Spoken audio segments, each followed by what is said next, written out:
नमस्कार, मैं हूं विनोद कुमार शुक्ला। अड्डा पर आपका स्वागत है। असम सरकार ने एक आदेश जारी करके ये कहा है कि अब वहाँ पर चुनाव तक जो बालिग लोग हैं, मतलब 18 साल से ऊपर के जो लोग हैं, उनका आधार कार्ड नहीं बनाया जाएगा। अब ये निश्चित तौर पर इसके पीछे सिर्फ एक मात्र कारण है, जो सरकार कह भी रही है कि आधार कार्ड जो है वो फर्जी तरीके से बनाया जाता है और उसके बाद वोटर लिस्ट में घुस जाते हैं और इन्फिल्ट्रेट करके जो लोग बांग्लादेश से आते हैं वो ये काम करते हैं, जो लोकल लोग हैं या लोगों से मिल करके। अब ये कई दृष्टि से महत्वपूर्ण है, इसको समझने की कोशिश करते हैं। अभी बहस अदालत में चली, सुप्रीम कोर्ट में बड़ी बहस चली। बड़ी बहस के बाद ये हो गया, आदेश आ गया कि जो वोटर आई कार्ड बनाने हैं उसमें आधार को एक्सेप्ट किया जाए। ये सुप्रीम कोर्ट का वर्डिक्ट आ गया। जो आधार का कानून है वो आधार कार्ड को नागरिकता का प्रमाण नहीं मानता है, लेकिन जब ये सारे डॉक्यूमेंट्स हैं, आधार बनवाने के लिए या आधार बन जाने के बाद बहुत सारे डॉक्यूमेंट्स को बनवाने में जो नागरिकता से जुड़े हुए हैं वो आधार के माध्यम से बन जाते हैं।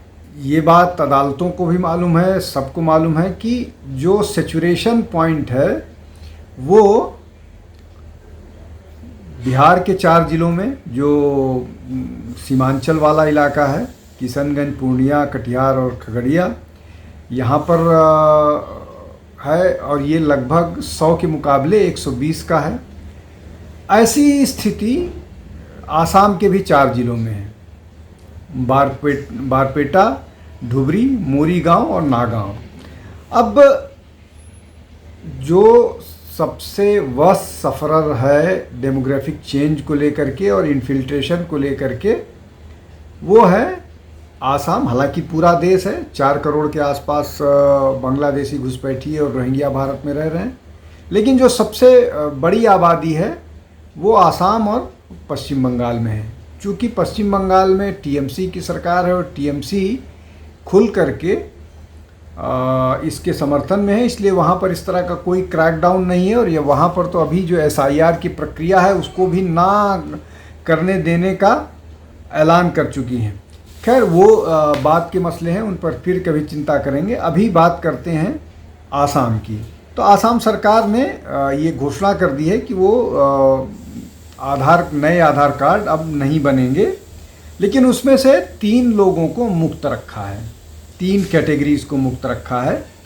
एक शेड्यूल कास्ट, शेड्यूल ट्राइब्स और टी गार्डन कम्युनिटीज़। सरकार का ये तर्क है कि ये इन कम्युनिटीज़ में जो आधार का सैचुरेशन लेवल है वो नहीं पहुंचा है। तो अब आधार कार्ड जो है वो 18 साल से ऊपर किसी भी व्यक्ति का आसाम में नहीं बनेगा। अब ये आधार 18 साल का जो थ्रेशोल्ड रखा गया है वो इसलिए है कि 18 साल का होने के बाद वोटर आई कार्ड आप बनाने के लिए एलिजिबल हो जाते हैं, और तब जब चुनाव नज़दीक हों या चुनाव आने वाले हों तब ये इस प्रक्रिया में बहुत तेज़ी आती है। बिहार में एसआईआर से पहले बहुत तेज़ी आई थी, आसाम में बहुत तेज़ी आई है और पश्चिम बंगाल में बहुत तेज़ी आई है, जहां पर बॉर्डर के कुछ ज़िलों में वोटर आई कार्ड बनने की संख्या में 9 गुना का इजाफा हुआ है। अब चूंकि आधार कार्ड को क्राइटेरिया मान लिया गया है, वन ऑफ द प्रूफ्स में से कंसीडर किया जा रहा है, विचार में लाया जा रहा है, इसलिए और इस मामले में जब सरकार के तर्क, चुनाव आयोग के तर्क, एफिडेविट को भी अदालत कंसीडर नहीं करती है और उसके बाद भी उसको एक पते के रूप में मानने के लिए तैयार होती है, जबकि इस बात के प्रमाण प्रस्तुत किए जा चुके हैं, एफिडेविट दिया जा चुका है कि जो सेचुरेशन है उससे 20% तक ज़्यादा आधार कार्ड हैं। अब जो भी सुप्रीम कोर्ट का अपना इंटरप्रिटेशन हो, सुप्रीम कोर्ट में कुछ वकील ऐसे हैं जो अपने हिसाब से जो उनके तर्क होते हैं वो स्वीकार्य हो जाते हैं। जो भी सुप्रीम कोर्ट के सामने तर्क आए हो, जिसको स्वीकार किया हो, जिस आधार पर ये अलाउ किया गया हो, उसके बाद किसी भी सरकार के पास क्या चारा बचता है या क्या किया जाना चाहिए, ये बहुत ज़रूरी होता है। किस तरह से घुसपैठियों को रोका जाए, घुसपैठियों का वोटर आई कार्ड बनने से रोका जाए, अगर उस सूची में आधार कार्ड शामिल कर लिया गया। अब हो सकता है इस तरह का कोई और मसला बने, इसको हाई कोर्ट लेके जाया जाए।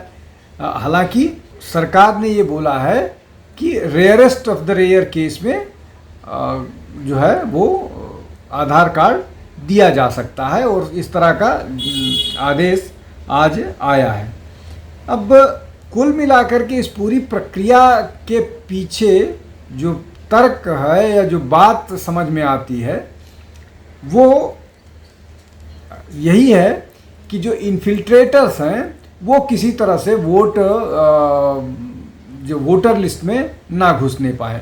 अब ये सरकार की जिम्मेदारी होती है, ये सरकार की जिम्मेदारी है कि वो इस बात का ध्यान रखे कि जो इस देश का नागरिक नहीं है, जो भारत का नागरिक नहीं है, और जिसके पास जिन लोगों ने फेक कार्ड्स बनवा लिए हैं, चाहे राशन कार्ड हो, चाहे आधार कार्ड हो, चाहे और जो डॉक्यूमेंट्स होते हैं जो किसी की नागरिकता प्रमाणित करते हैं, वो उनको किसी भी तरह से वोटर लिस्ट में ना शामिल किया जाए। इसको लेकर के ये भी हुआ था अप्रैल में जो है आसाम सरकार ने ये घोषणा की थी कि जिन आधार कार्ड धारकों ने अपना नाम नेशनल रजिस्टर ऑफ सिटीजनशिप में इंक्लूड करने के लिए अप्लाई नहीं किया था, उनको लेकर के भी एक क्रैकडाउन हो गया था।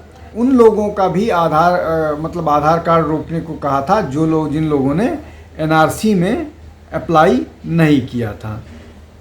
मैंने जैसा बताया कि 4 ज़िले हैं जो बारपेटा, डुबरी, मोरीगांव और नागांव, जहां पर जो सेचुरेशन रेट है या 100 से ज़्यादा, अगर 100 जनसंख्या है तो 120 आई कार्ड इशू हो चुके हैं। अब इसमें एक और महत्वपूर्ण बात आई है, जो मैंने सारा कुछ बता दिया है कि ज़्यादा है।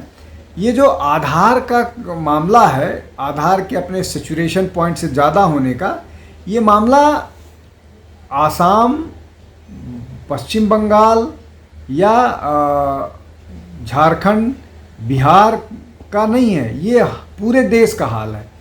अभी पिछले हफ्ते एक घटना घटी थी जहां पर एक ड्राइवर ने, जिसके पास ओला उबर किसी कंपनी का जो ड्राइवर होता है, उसके पास गाड़ी के कागजात नहीं थे, तो पुलिस के रोकने पर वो रोका नहीं उसने, और बहुत रैश ड्राइविंग करते हुए वो तेज़ी से गाड़ी भगा रहा था, और बहुत दूर जा कर के जो 2 पैसेंजर थे, मतलब हस्बैंड वाइफ थे और उनकी बेटी थी, बेटी छोटी थी, चीख पुकार उन लोगों ने मचाया।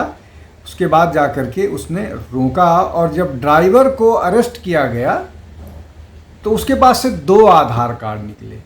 अब ये 2 आधार कार्ड वालों की संख्या पूरे देश में अनगिनत है, अनगिनत।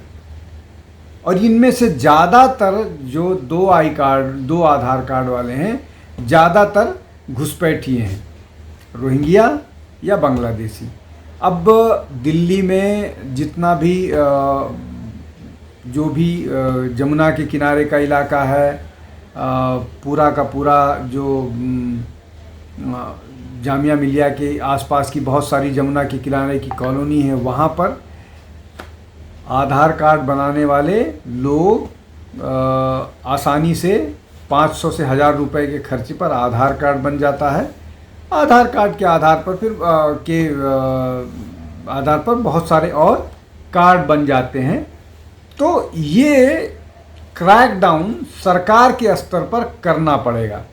इसलिए कि अगर आपके पास मल्टीपल इस तरह के प्रूफ हो गए, आधार कार्ड हो गया, EPIC हो गया, आपके पास राशन कार्ड हो गया, आपके पास पासपोर्ट बनाने में फिर आसानी होगी, आपके पास रेजिडेंस का मतलब आपके पास घर नहीं भी है तब भी आपके वोटर आई कार्ड बन जाता है।